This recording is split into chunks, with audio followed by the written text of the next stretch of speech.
You are listening to Boom Radio NG. Good music lives here.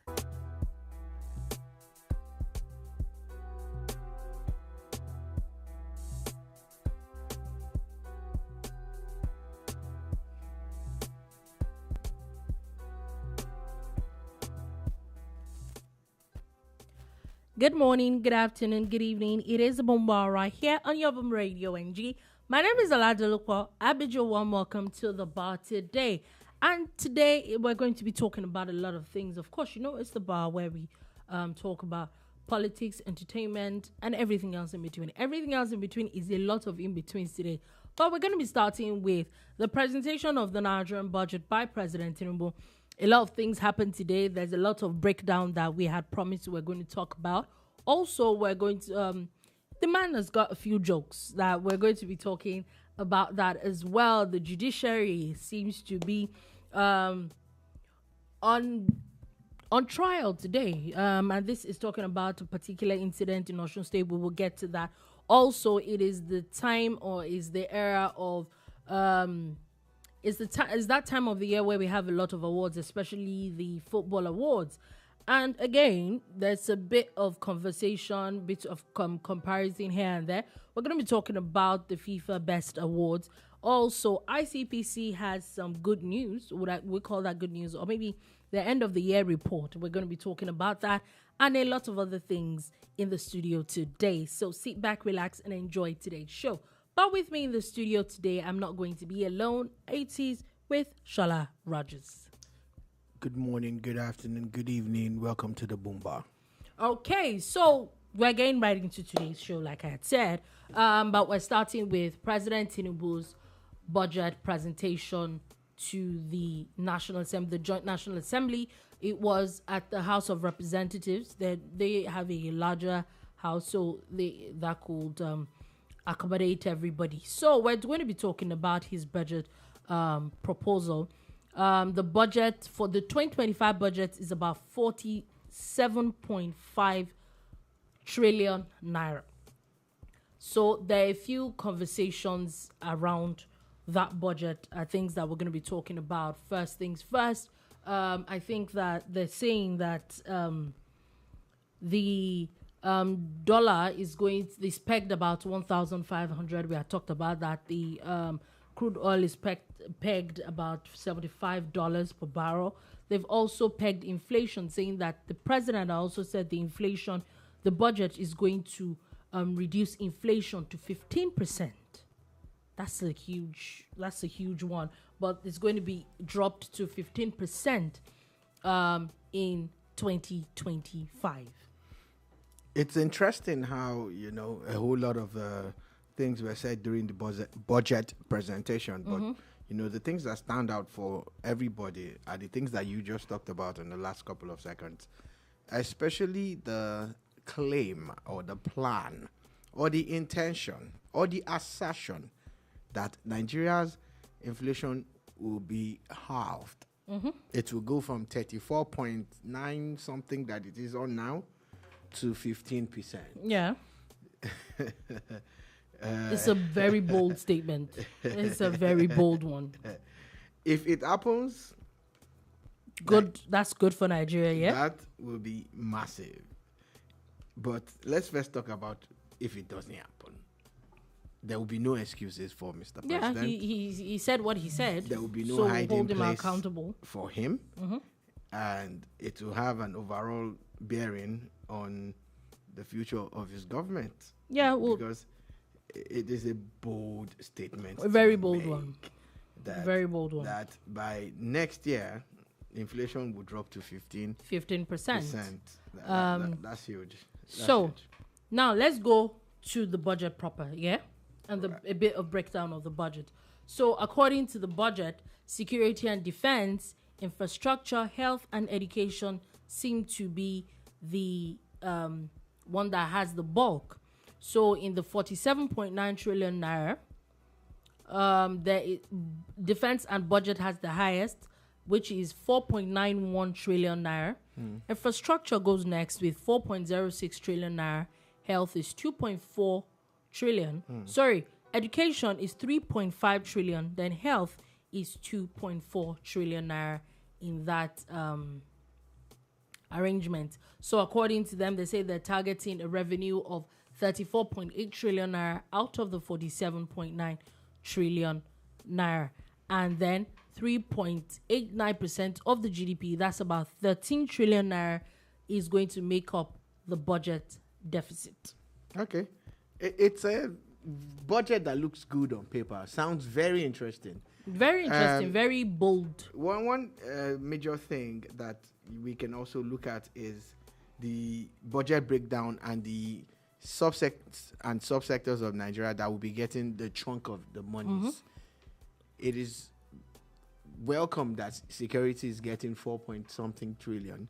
It's expected anyway, looking at Nigeria's recent, budgets and how, she has had to spend a lot on security. Yeah. And it's not something that you start and stop. You get, there are a lot of hardware to be procured. Just a few hours ago, if not a day or two ago, the military, they've been suffering when it comes to their salaries and their pensions and everything, and it's been increased now. And a lot of those things are going to be cleared.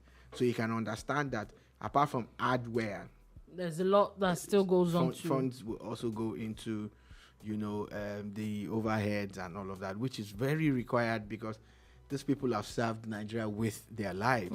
So that's a understanding for why, okay, we get when security is going to be a little bit, on the high, but it's worth it. Hopefully we will see the results, you get. Now that's one part of it. The other thing is it's heartwarming to see health and education up there. Yeah. You get. We've always complained about how, there's supposed to be a certain... They're always at the back burner. A certain percentage that should be assigned to education and health. And most times, it usually never happens. Even in the last government, at some point, you're like, oh, didn't you guys make promises about those about things? these things, and what's going on with these promises now? You get. So I'm happy that they're getting that chunk of money that will be coming to them. So that's a welcome development right there. And the fourth sector that you mentioned, I don't know. Infrastructure. Yeah. Which, of course, is next to security. Nigeria needs massive infrastructure overhaul. In fact, if you use half of Nigeria's budget on infrastructure, it still won't be enough. Yeah. Do you get? But one thing that struck me is the decision by the Assembly to extend the current budget until next year. I was going to have that conversation. However, it's something that they all do. Isn't that what they all do? Yeah, so they're saying that, of course, because this current budget needs to be reviewed by the Assembly. It's going to take some time. They probably won't pass it this year. Maybe it's next year. So, but why extend the old one until July? If we're expecting this budget to actually be passed in December, worst case scenario, January. So what why I don't understand, and thank God you brought that up, was because I went and checked past budgets as well. It seems to be a thing. Yeah. What's the point of passing a new budget? Is it going? Do those things run concurrently? Well, from the look of things, what they're trying to tell us now is that because they want to support the government to help them achieve what they want to achieve, and the current budget, is not exhausted, as in they're still working on a whole lot of stuff. I would have expected, I'm no budget expert, that some of those projects will be, moved to the new. So what? So what they're saying is that the budget for 2024, the things in budget for 2024 will stay in the 2024 budget. Yeah, that's what it sounds like. Okay, so it's not like you roll over things to the next budget. Everybody stays where they are. That's the conclusion based on what the Assembly has said. Oh, okay. Now it's actually a bit more clarity, because I was actually wondering, like, okay, what does that even mean? But anyway, the National Assembly has extended the lifespan of the 2024 budget to June 30th, 2025. Now, still talking about this budget on a much lighter note. The president, I don't know if we will say that it was a mistake or it was deliberate. However, the man seems to know how to get people on his side. And this was where he had made a statement. He was presenting the budget at the beginning where he had talked about. And I think he made a statement like he's presenting the 2025 budget to the 11th Assembly. And the Assembly had corrected him that it was the 10th. He now said, oh, he has the 11th Assembly written here. And that means that y'all are all re-elected. Smart guy. Quick thinking. I must say that he actually made a mistake in my opinion. But a sharp mind will quickly, look for a way to find a soft landing. As usual, Nigerians have found a way to put loopholes in it. And saying that it was such an assertive statement for someone that is not in charge of the elections and blah, blah, blah. Look. And I'm like, can we just calm down a little? I won't even say that I'm a fan of President Tinubu or anything. I'm just saying, can we just let loose a little? Like, be coming down. Everything is, why do we have to read meaning to everything? I get it, it's politics and all that, but... Yeah, but again, that's how politics works. You are not going to let everything slide. I've said that they should pick their battles, but it looks like the opposition has decided that they're going to fight every single battle that comes their way. Maybe it's going to work for them when they get to 2027. You really never can tell. Maybe they'll be making an impression, because these days everything starts on social media, circulates on social media, finds its way to your phones and all of that. And so you never can tell if what they're trying to do will have an impact. But the funny thing is that the other times that they had tried the same tactics with the same Tinubu, how well did it end for them? How did it work for them? Maybe it's time to change. Maybe it's time to change. They're not going to change tactics. They won't listen to us on that one. You went to town when you said Emilio Kon in Ogun State during his party's campaign for primaries, not even a general election. Yeah. And he was telling members of his party, because it's the same thing that everybody that campaigned for a primary will be telling members of their party. And you went to town saying it's such audacity. What happened? The man won. That's it. So if you're going to hit someone, honestly, you must look for stronger things to. Especially, the kind of person he is. For free, I will tell the opposition, for free, look at budget performance. Yeah. Look at budget performance. You guys should look at the budget that he, brought last year. Yeah. And check how well have they done. If they're not done well, that's your smoking gun right there. That's what you're going to use, to batter him, and you batter his government with facts and figures. Because if you do it right, it's Nigerians that will benefit. Exactly. At the end of the day. Okay, before we leave that, the Senate president also had something to say. And he was talking to the president that he should basically caution his ministers that a lot of them do not respond to calls from the National Assembly. That's an important call for them to voice it out openly. That's not a good thing. If we follow Constitution, and the people that literally confirmed you cannot ask you to come and you say no. Yeah, because I think, politics comes to bear in this. The bulk of the ministers are from the APC. The House is dominated by the APC. So if an APC Senate president is telling an APC president in public, this is a discussion that they could have had, in the chambers. But it's telling him in public, like, look, your ministers are messing up. When we ask them to come, they don't come through. That is big. You might take it as a passing statement, but it's not. Don't take it in passing. It's big for the assembly to say that, because more or less this assembly has more or less been on Tinubu's side all through, always singing his anthem and all of that. So they are more or less Tinubu's assembly.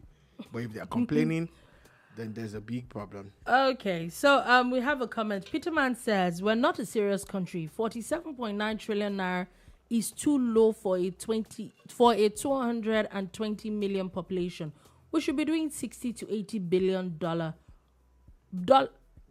when you convert dollar it. budget.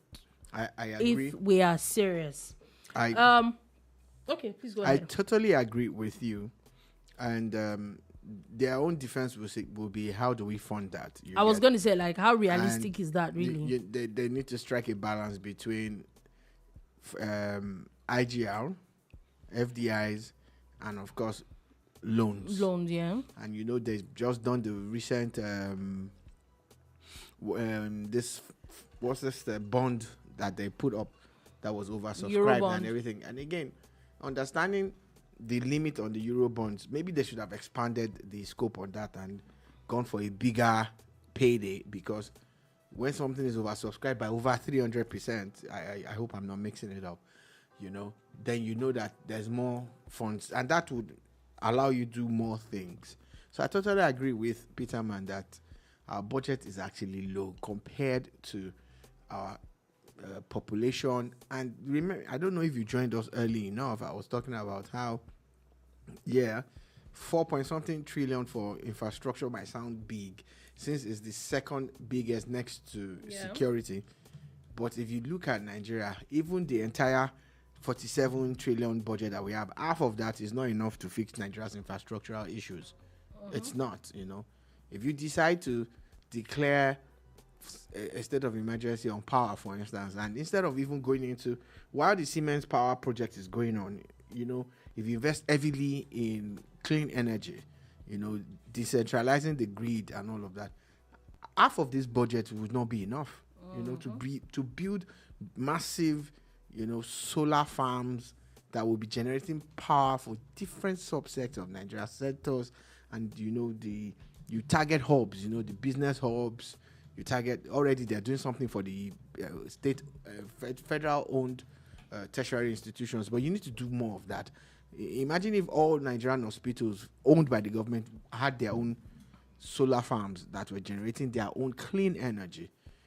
Beyond the constant power supply that they will get, it will be a massive reduction in the cost, the overhead, the amount they are spending on diesel, because most of these hospitals are powered by diesel generators when they are not on the grid. So our budget is indeed very, very low. Okay, now so since we're talking about budget, and maybe because we say those budgets are low, shouldn't we also look at it from if they're also going to generate a lot from the states? I remember we were talking about this a few days ago, and the one that caught me by surprise is Niger State budget, where I think the person with the highest budget estimate is about 3 trillion naira, which is Lagos State. The next is Niger State, about 1.5 trillion naira. This is higher than every other state, where in even Ogun State's budget is about I think 1.05 trillion naira. Yes, if we add everybody's own together, geopolitically, the Southwest has the highest budget, of course, with Lagos involved. Then the Northwest, then the North Central, do you understand, Northeast and however, and I remember when we were talking about it and you were like that, his budget is the way to go. The man has plans. You cannot just be sitting in one place and hoping that everything is going to work. Okay, so before you comment, yes, please. Peterman says, borrow, and borrow. Super highways, super trains, more regional airports, healthcare, and agri-investment. Shebi people were laughing about airports yesterday when we were saying No. We're not talking about those mushroom things that the states are building. What Peterman is talking about is a massive infrastructural development. So he says Shola should be able to get to Abuja and Port Harcourt from Lagos under 3 hours. I should be able to live in Ilorin and work in Lagos. I totally agree with you. Honestly, this is the way. We need to dream big. This is the way to go. It's crazy. Look at the funny thing now is Lagos is so overpopulated, densely populated, that real estate has become crazy. The price of renting apartments now is through the roof. But imagine if really and truly I was going to wake up in a lorry at 6 a.m. and get on a super fast train from Ilorin to Lagos. I'll still make it to work before 9. Yeah. Make it to work before 10. Do you understand? But this is where we are now. Getting to Abuja looks like an Abuja trip for many Nigerians looks like a foreign trip. It is now. I only tried it once in my entire life, and I said no, never in my life, and it was just adventure. Never again. So you look at it, and that's why it was funny when oh people. My God, I do not like this. Peterman says Ekiti Airport is Pangolo. It doesn't count, please. I don't like. We're on the same page on that. I don't like this. Well, the same page. It's a cargo airport. You know what? Ekiti did not need an airport. What Ekiti needed to do was to build a rail line to the Akure airport. Look, forget all these politics that they are playing because Ondo has airport, we must have it. That's not the solution to your issues. What you need is how you're going to connect to the sea. Ondo has the largest coastline. Do you understand? Those are the things that they should be thinking about. But hey, let's all build an airport. You understand? This one. Let's all build an everybody airport. Wants. Let everybody have an airport. Everybody's building an airport. The Abia airport that BT 616 raised yesterday. Mm-hmm. I saw the Minister of Aviation talking about how what was approved was a landing strip. And that's why it confirms what I was joking about yesterday, that the governor will be like, why do I have to go to Enugu? Why do I have to go to Anambra to fly? Let's get our own. So what they're getting is a landing strip? No, that was the approved plan, a landing strip. Then it was communicated to them that, you can go ahead and build your landing strip. Then the governor says, you know what? Let's build an airport. Let's work together and partner together and build an airport. So that's why they did the groundbreaking. And so now Abia is also building an airport. Oh, Lord. Interesting. But again, I think they should be investing more in rail. In my opinion, I think with rail, you can move more people. It's more affordable. It is more affordable. You can move more people. You can move more goods. And you can tap into the national rail network. It's funny how there's a rail line that is passing from Lagos, the standard gauge rail, from Lagos all the way to Ibadan, which is supposed to go to Abuja and also go to Kaduna. Yeah. And the states that it has passed through already are not connecting to it. They're not connected to it. It doesn't make any sense. We have a comment. Villager says ISU and issues are not the same thing. Ekiti needs to grow ISU and not complicate issues. Okay, to be honest, I'm going to beg for clarification. What is ISU? Yes, please. I'm not going to form like I don't know it all. We don't. Because I'm assuming that that's some kind of mnemonic or acronym or abbreviation you get. So, but Ekiti is doing a lot in agriculture. I can sit there and tell you that I see it. I'm following them. I'm researching Ekiti. They are doing a lot for agriculture and in agriculture. But I'm saying again still that you probably don't need an airport. Okay. God. Issue, God. Issue as in yam. Yam, actually. Issue and issues are not the same thing. Ekiti needs to grow issue and not complicate issues. Oh my God. Oh la la. I respect that, sir. They plant a lot of yams. Yeah. Oh my God. That is amazing. That's amazing. Oh my God. Yeah, so Peterman says that way I can build my manufacturing plants in Ekiti and Ilorin and send them to Lagos through the rail for export.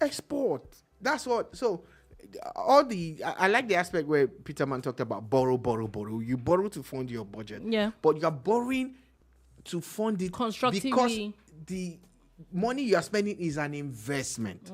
You're not borrowing to send people on Hajj or Christian pilgrimage to it will fund itself to Jerusalem. That's not what you're doing. You're borrowing to give farmers money to produce more. And also, again, even the agriculture that we're talking about, as we always concentrate on a lot of regular crops, we should also look at people who will be dedicated to growing cash crops. Yeah. And these are all export quality things, like the issue that Villager was talking about now. Major exports. Yam, is massive. Is a massive foreign earner. It is. And we spoke to a farmer a few months ago, and he told us people say that they are buying a lot of yam from Ghana. Apparently, it's Nigerian yam that and this Ghanaians farmer says, buy. Forget the story. The bulk of the yam is from Nigeria, and they have to ship it through Ghana because it is easier to export. To export. So from why Ghana. why are we creating bottlenecks for exportation? Exactly. Like, let people export these things as long as we're regulating what people will eat also. And again, I don't know why the Ministry of Agri has not talked about how they will be the major off-takers and also create a proper storage system for farmers. Storage, processing lines. This glut, it shouldn't be a thing that people fear anymore. It should be that once there's a glut, because there's a lot of production, let us be able to store properly, But I don't know what's up with us. It's been almost 2 years, and the Ministry of Agriculture, I don't know what they're doing. I know they are trying, but trying is not what we need. We need if you can action. If you can really battle this food security thing and step it up properly, Nigeria will turn the page. No, I even feel that, like you said, food security is one of the major issues that's causing inflation. Yeah. Those things, inflation, you will see a lot of things really, really reduce. Anyway, still talking about the federal government. Interestingly, for the first time, the Ministry of Interior has reneged on one of their deadlines, and one of the deadlines was about contactless renewal of passports in Nigeria that they said was going to happen in December. The minister has now come out to say that there were a few technical issues and that it's going to start in January. However, it starting in January is going to be test run in 4 states. So right now in Lagos, Abuja, Kanu, and River State. Yeah. Those are the 4 states that are first going to get that contactless passport done at the moment. It has by to January. be a phased rollout because, again, technology is something that you don't just dump on people and everything. Yeah, people are looking for loopholes. I like to commend the Minister of the Interior and what he's done with the immigration issues in Nigeria, especially the passport system. The rollout in Canada has been successful. The feedback for them is massive. Even the e-gates, they've really done a lot. And now they're talking about 4 countries also that also will get, the contactless passports renewals. The US, the UK, Italy, and France, I think. I know there are 4 countries that they're talking about. However, I don't understand. Maybe it was based on the frequency of demands that informed the 4 states that they chose in Nigeria. You get, because we understand the Lagos and Abuja aspect of the 2 major international airports and local being the commercial capital and nav center and the main capital. But I wonder what informed Kanu and maybe population. That's what I'm saying. I'm wondering. It's something that I wish that they could clarify. But I get the need to roll out in phases. Like, I also would get this done as much phases. as yes, they did not meet up with the deadline. I also like the fact that there's information out there. It's just not it didn't work and then we didn't hear anything about it. It's a welcome development. It is, especially with the way people have experienced. We've also experienced it coming back to Nigeria, and you get all sorts of funny demands. Oh yeah. But now that's not going to happen anymore.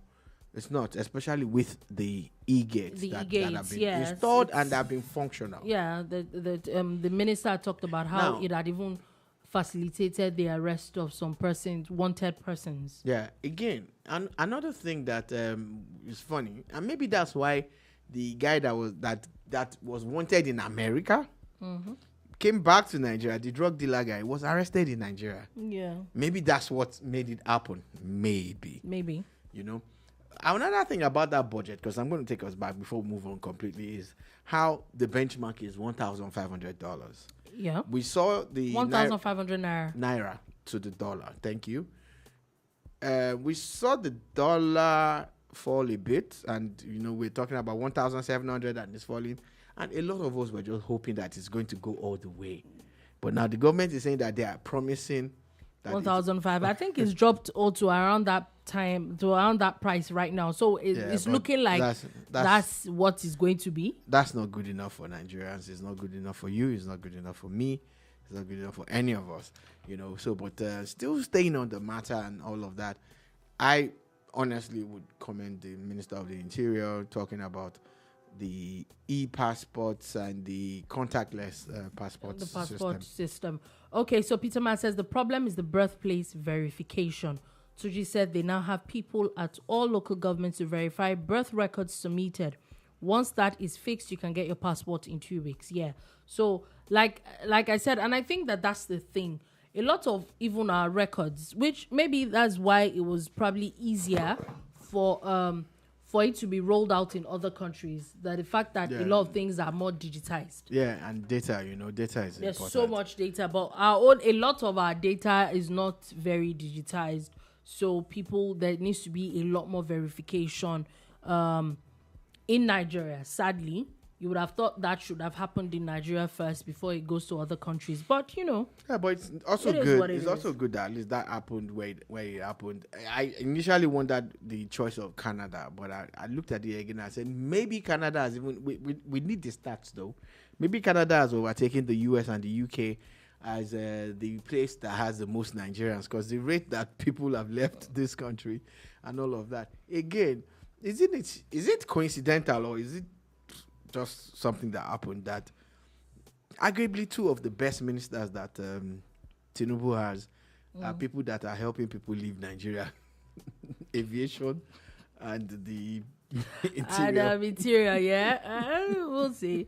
Maybe he probably would even encourage people to want to come back because it's probably easier to you travel around and all that. But kudos to them that those two ministries, they're doing amazing work that you cannot take away from them. Now let's move on from that and let's go on to another very interesting topic. I was going to just say, but you know what? Let's talk about a few. One of the issues that NAFDAC had put out. Interesting news from NAFDAC today. So for people that do not know, NAFDAC is the National Administration for Food and Drug Administration and Control. National Agency for Food and Drug Administration Control. So NAFDAC is saying that Aba Market, there's a market in Abia State, popularly called Cemetery Market, is hub for fake products. So this time last year, I remember clearly that we even discussed it here at the bar, that there was a bust there. And there was. They found too many people producing too many fake items, especially drinks, There was a lot. Producing fake items, branding and repackaging expired items. Look, I don't get this thing. I'm not saying that you shouldn't do your business and everything, but this is not business. This is criminal. This is mass murder. This should be treated like genocide or attempted genocide, because everybody will buy soda, or what we like to call it soft drink in Nigeria, because there's hard drink. So we have soft there's drink. Hard drink. There's hard drink. drinks. There's hard drinks. So I don't know how this happened, but last year NAFDAC went there, more or less shut down the market. Yeah. Then the marketers signed some undertakings and said, "Oh, it's never going to happen again," and blah blah blah. And exactly 1 year after, you're back at the same market, and these people are still killing Nigerians. They are, according to NAFDAC's director for Southeast Zone, Martins Iluyamade, actually called the place a center for its. He said he compared the situation there as weapons of mass destruction. You see, that's why I called it genocide. That's why I said it's genocidal, and we should stop treating these things with kid gloves. It's unfair. You would now, I was forced to put something out even before this happened on social media last week. I put it on my Facebook and my Twitter. I said, their expensive store down the road, at least ensure that these expensive things we are selling are genuine. They're genuine. That's the least that you could do. If I'm going to buy things at such a ridiculous price, the least I can do is at least buy, And it's becoming rampant now. It's so bad that I know that a friend was having a party the other day and he was afraid to buy drinks. Not like he couldn't afford the drinks, but he was actually scared that it would be spending millions of naira to buy substandard things. Substandard is good, Dolupo. At least that means there's a little bit of standard. But poison, fake, they sell. I don't want to call the brands now, but there are a lot of brands that are messed up. Yeah, it's sort of like a pandemic now. They tell you that if you're not going to import your own drinks, rather not just buy at all. A lot of drinks in Nigeria. All. It's crazy. It is. It's that bad. It's really actually very, very, very bad. And our government, they do this one too, Abi. Our government did there's a whole market. The NAFDAC had talked about, like you had said, how they had signed undertakings last year. Now NAFDAC is saying that they're arresting a lot of the leaders of the But I think they should stop treating them with kid gloves. Arresting them. They're arresting them and they have a lot of questions to ask. There should be steep, what's it called, for them now. It's not about at this point, them alone. If you are caught with fake stuff, it's tantamount to attempted murder. If that's even years in prison. That's even if what you have done have not even killed people already. So it really is just crazy. However, let's just move on quickly from that.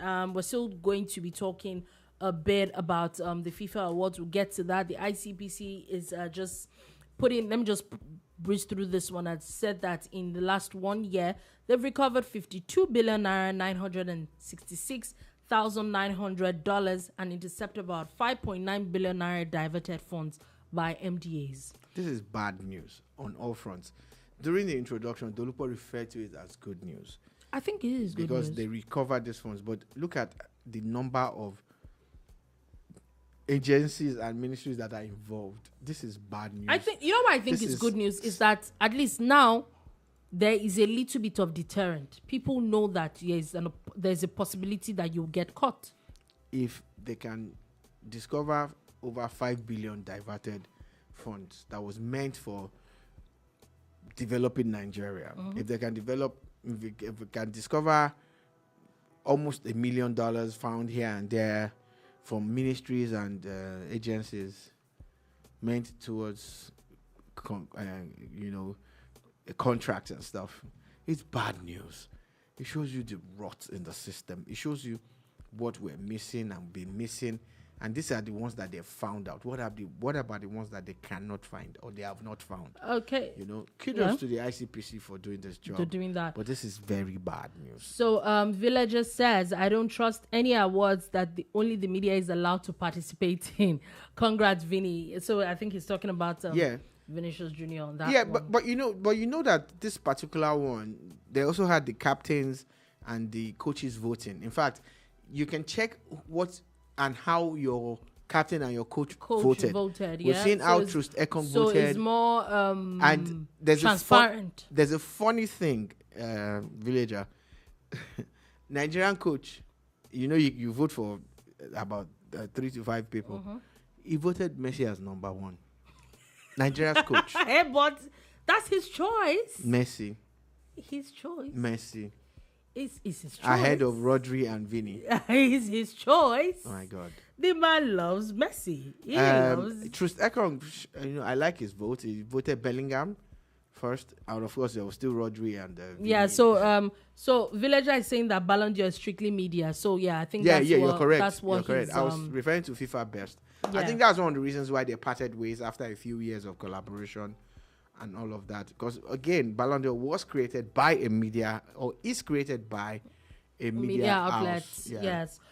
So we'll still get back to that. However, we're going all the way to Osun State, where there's a particular.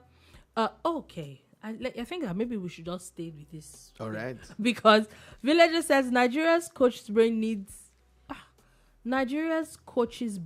clearly needs oil change. Ouch. I honestly think that people ouch is painful. I want to see there's something that I always say. The minute that people are going to vote and is not based on empirical facts, it is going to always be biased. There's always going to be some people are going to be more objective than others. But you can't blame people for their biases. Yes. Messi in 2024. You can't blame people for their biases. The man is in love with Messi. You are a coach. Listen. You are a coach. You are a coach of a national team. You see how your players are. You see other players. And your number one vote goes to Lionel Messi. He loves Messi. What did Messi do in 2024? And this is why Nigeria is not moving forward. This is why the Super... I'm telling you. Wow. If you think that in 2024, as a football coach, you're voting Lionel Messi, then how do you pick a proper team? That means you can't even study the current trend in football and know who is doing well and who is not. People are just mean. Like, I'm sorry, Mr. Egu, but bros, you yab. You people are just Messi mean. In 2024. Kuku vote him next year again now. 2024, Messi. Honestly, you know, a lot of people are now going to put in, Villager has said, there was a lot of comparison. There's now a lot of comparison between the FIFA best and... yeah, it will always happen. Because most of the time, since they parted ways, it's the same person that seems to win it. Yeah. But I remember that happened, I think, with, Van Dijk. It happened when Van Dijk won, I think... not Van Dijk. It happened with this guy, Erling Haaland and Messi, I think, last year. I think Messi still won it last year. Yes, now. It happened with Erling Haaland. Why would Messi win? Year. With people like Nigeria's coach voting. Why would Messi win? Haaland won the FIFA best. Messi won the Ballon d'Or. Now, we see it happen how Vinicius Jr. won the FIFA best and Rodri won. So look at it this way. It's looking like the FIFA best award is more credible. Seems like that's what people are looking like. at. But anyway... Peterman says Osimhen was injured and has been out and has been ruled out for 2 weeks. That's why his stock value is low. The man can't stay healthy. Nah, no, don't worry. It's just some knocks here and there. Some knick-knacks here. Don't worry about Osimhen. He's going to be all right. He's good. Villager says, I'm praying that Ademola Lookman join my team Barcelona. We need him. Whoa. Does Barcelona need Ademola Lookman? Whoa. Yes. Will he To be honest, I've never looked at him in Barcelona. But the man seems to probably have something against England. So he probably might not go. The way Demola plays, he will slot into that Barca team more. He will actually. He will. I never thought about it. I never looked at it. Never. But he will. I just saw him going back to England. Osimhen is looking like PSG really wants him. Hey, they should pay now. They have the money. He was in France before. He's going back home. They should pay. No, it's PSG. However, PSG has a way of dulling your career. They should pay. Anyway, I really would love that both of them actually come to the Premier League. It will be really nice and interesting to see those two play. Probably one team will probably not be able to afford both of them. No, Abba, how you want to do them now? Demola and except they get to sell a lot of players though. Yeah, you might not be able to do that, but it would be nice to see both of them in the Premier League. And so it's interesting how we see the beauty of these guys. They can play out wide and play as strikers as well. It's also, before we leave the issue of the FIFA best, there's also been the conversation about the Puskás Award that was given to Garnacho, and a lot of people are saying that are there not better goals? Of the short list of goals, I am biased. I would have given it to Onuachu because that was a fantastic goal. It was a fantastic goal. A fantastic goal.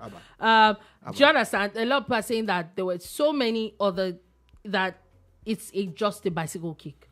There were even nicer bicycle kicks in that time frame. Do you understand? But like I say, when it's human beings that are voting, anything is possible. We should just give it to AI. That's what you're saying.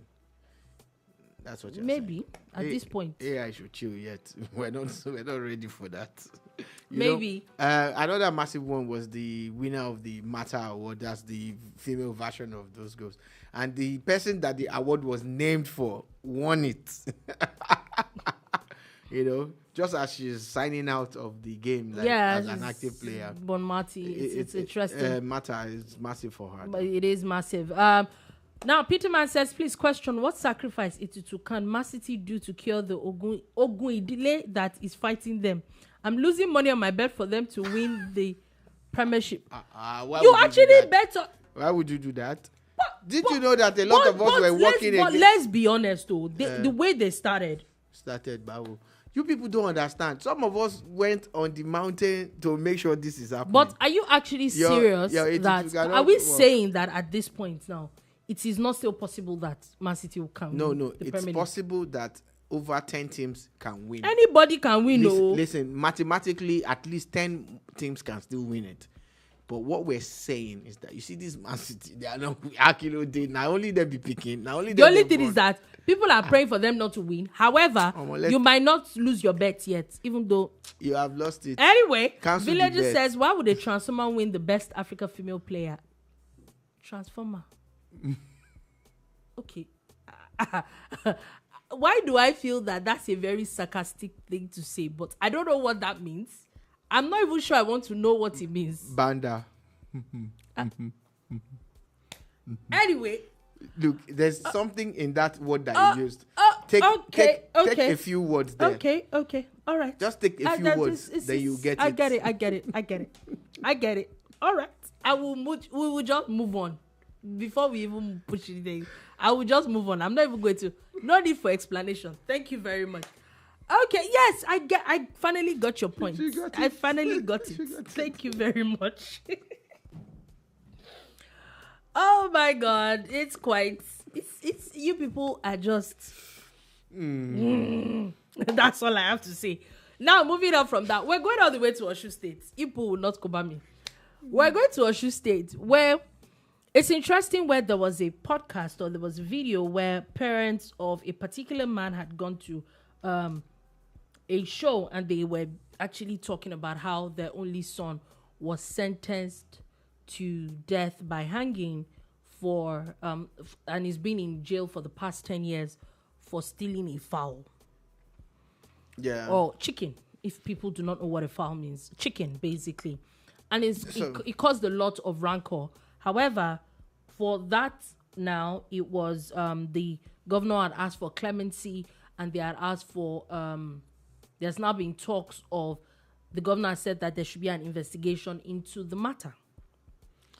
A big shout out to the governor of Osun State for that timely intervention. Timely because it's been 10 years that the man has been locked up, and now they want to end him. And I feel it's one of the craziest judgments you can ever hear about. Now, I am not, because I know Doluwa doesn't agree with me. Yeah. We had a discussion about this. I am not adverse to what the law says, and we understand that violent crimes or attempted violent crimes or any crime that involves a weapon is no longer stealing. Yeah. And that's a degree. That is a higher degree. That means it's now... Yeah, so according to the investigation, the man had weapons to steal the fowl. So it's armed robbery. Armed robbery, exactly. So it's not the value of what is stolen, it is the modus of his operation, exactly. MO. Now we get that. So that's what the law says. But you see, these laws are being interpreted by human beings. The man had a weapon. Did he use the weapon? No. Did he kill anybody? No. But now he must be killed because he had a weapon. Okay, so, that, for me, is a miscarriage of justice. So... Because justice is that you hear him out and you look at what happened and you balance it. So again, the value also plays a part in our lives as human beings. Because you say he had a weapon, he could have used it. Did he use it? Okay. Let it be based on facts. And the facts of the matter is that, yes, he stole. But did he kill? No. Okay, and now he has to be killed for stealing. And we have people stealing with the most dangerous weapon in the world, the pen. And they're out there flexing. All right. So I know that at times we might be a little sentimental. There are a lot of people that have come. If you're on social media, especially on Twitter, a lot of people have talked about how armed robbery had really messed people's lives and messed up people's psyche. And I will say this. Why I say so is I remember vividly there's a particular incident that's engraved in my mind that I'm not sure that is ever going to leave. I was about I think, age 5 or 6. Probably the first and only time I've ever seen a proper armed robbery. Did anybody get killed? No. And for anybody that knows Ibadan, it is the Akinyemi Junction. My school was on that road, Sacred Heart. And a housekeeper came to pick us. My older sister and I, we got into a bus that was taking us home. And as we got into the bus, 4 men got out of a car in the afternoon, in the 2 o'clock hour, got out of a car. They had red agbada. I would not forget. I was about age 5 or 6. And they started shooting sporadically in the air. This lady that was taking us home picked my sister and ran. You can't blame her. How old was she? I'm sure that Auntie Lauren was maybe in her early 20s then. There was a woman that was sitting beside me, was the one that carried me. And we all just ran. It was after, and then we went to get cover and all that. It was after that incident that everybody started looking for everybody. SR, in that statement, people could have died. Maybe somebody didn't die. I could have been kidnapped. I could have gotten missing. Anything could have happened. I'm waiting for the punchline. My point is, are we going to say because people did not get killed or they did not use it on people, it is not as hefty?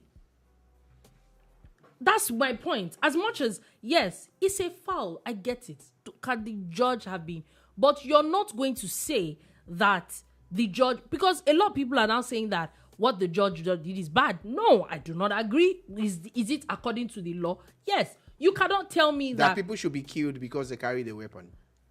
That's what the Constitution says. Even when they didn't use the weapon. That's what the Constitution says. It's armed robbery. Once you carry a weapon, it is armed robbery. And the penalty for armed robbery is death. All armed robberies, the penalty is death. There's the no discretion. There's the discretion. Exactly. I get it. But that's if my point. The person decides not to use discretion and decides to follow the law, hook, line, and sinker, it's not their fault. You see, I am happy that we like to establish what the law says. We like to establish it. But look, let's be real. Let's be very real with ourselves here. The judge did not have to sentence this man to death. But did he do something wrong? No. It's usually supposed to be the gravity of your offense. So, sorry, 1 second. Villager says Nigerians are hypocrites. The same people will turn around and blame Kemi bad enough. Oh my God. Bad enough. You people now. It's not good. When bad knock. Bad enough. When she talks about armed robbery in Nigeria. And that's my point. Like, we cannot say, okay, one person did not do it. It's nice. It's not right. What is not right is not right. Let us not conflate issues. Let us not mix things up here. Let the law take its course. But if a law in 2024 tells me that a man that has already spent 10 years in prison that did not kill anybody should be killed, is that what our law is? All well and good. Let's carry on with it. I'm just saying. Let's carry on. If that's what our law, and if we feel that law should not be reviewed, should our laws the current be realities that we have, do I believe that our laws need review? Yes. But I cannot say that we are knocking the judiciary for doing what is in the law. If the law now needs to be reviewed, that's another conversation entirely. But the judge did not do anything wrong. The judge did not do anything wrong. But the judge did not do anything right too. Why is it not right? Is it according to the Constitution? Anything right? Why is it not right? When you take a look at a man, he said he carried a weapon. We get that. He carried a weapon. Did he use it? Did he kill anybody? Okay, so when people say, why is there things like attempted murder? Attempted murder. It's the intention. What is the highest punishment for attempted murder? I think life imprisonment. Attempted. Did the man attempt murder? No. He could have attempted murder. Please don't say he could. We're talking brass tacks here. Are we saying that he could? Is not attempted murder? It is not attempted murder. Okay. If it was, it would have been one of the charges against him. The man did not attempt any murder or father. The man stole a fowl. let him pay for that foul. If the law says he should spend 10 years in prison that he has spent, let him spend. But man, there's no law. There's no law that will say that because someone stole a fowl and he was carrying a weapon, and you think that law should stand. And there are people who are, look, are you playing around? Okay. Mr. Evans that has killed people, that has committed, he's still alive. They didn't sentence him to death. This He's person alive. went to steal a fowl carrying a cutlass and a gun. Are you? And we're just going to be okay because he stole a fowl. He should not be punished, but let the punishment also be commensurate with the crime. Let the crime determine the punishment. Let's not act like robots here. And so Peterman says armed robbery with a weapon, used or not, in America is 25 to life. But not death. Not death. That's in America. But listen 25 to life is also sort of like a maximum. No, please. A man on life, they did not say he can get paroled. He can get the prerogative of mercy from the governor. But you're talking about a man that did, okay, yes, he carried a weapon. I agree. A cutlass and a gun. Dolupo, he carried weapons. Oh yeah? Do you feel better now? But you cannot tell me that punishment is commensurate with the crime that the guy committed. When you say, look at it, in America, I'm glad you said life, 25 to life. Give him 25 to life. But don't kill him. But are we going to say that it's not the same set of you people that will now say that, why do we have to sentence someone to life in prison because he stole a fowl? Dolupo, please, you need to stop something. You need to stop conjectures when we are talking facts. Don't say you people. It's me and you that is talking here with the bar people. And I am standing and I'm not hiding. So don't say you people. Say Shola, say Rogers. Talk to me directly. I did not say that he should not be punished. But I feel and I believe strongly with every fiber of my body that crime that he committed should not lead to his death. So that's my submission. Villager says Shola is too liberal to be a judge. Dolupo is right. Let's just stick to the law. The law says you carry weapons, you are going to be killed. End of story. Don't carry those things. Fantastic. Where did you see a gun? You are a criminal. Let me get a word into Villager. I respect your views, and I totally agree with them. Do you understand? I totally agree with what you said. I just know that the value of a man's life, maybe be a criminal or not, should not be taken just like that. That's what I believe. So we still have the death sentence in Nigeria. Yeah. We have the death sentence, and it is reserved for certain crimes. Look at the crimes that the death sentence is reserved for, and compare it to what this guy has done, and tell me how it makes sense to you. Don't steal. That's not the issue. If you steal, be punished. You can't kill a man because he carried a weapon that he didn't use and he stole fowl. You have the intentions to kill. Because why are you going to steal?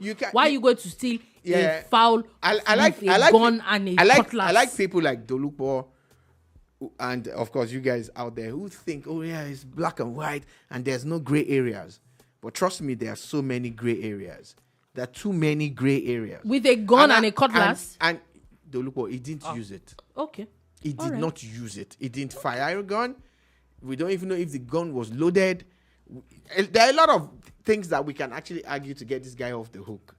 But at the end of the day, that punishment is not commensurate with the crime. Anyway, Shad, the governor has said that they're investigating. God bless Governor He's been given clemency. God bless you. Villager says, I wouldn't be surprised if Shola says the man should be forgiven and allowed to go home if he repents and starts attending Winners Chapel service. Go and sin no more, Baba. No. He's done 10 years already, Baba. He's done 10 years old, Mama.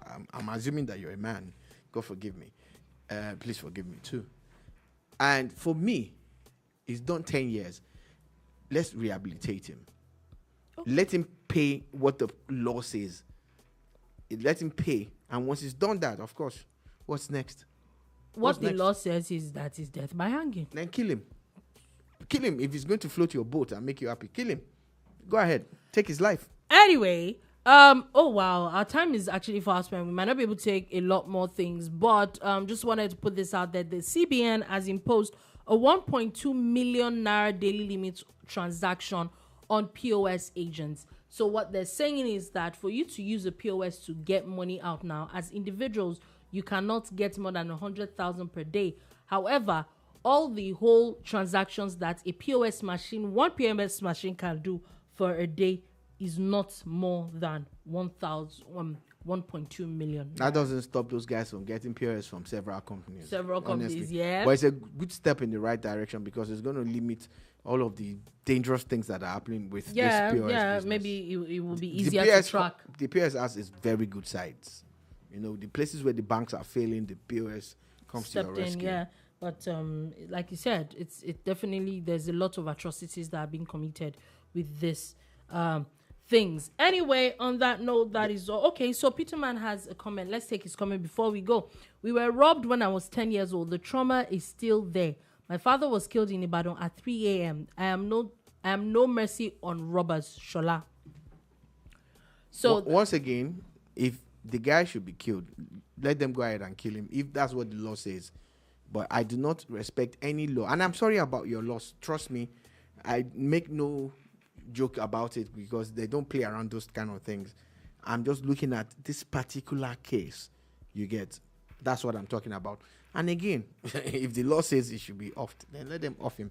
But I believe that law needs to change. I still stand on that. Alrighty. So on that note, that's all we'll be able to take today on the Boom Bar. Thank you for listening. Thank you for watching. Thank you so much for the comments. We'll be back again tomorrow at 3 p.m. West African time to give you another wonderful edition of the Boom Bar. Do have a beautiful, beautiful day ahead.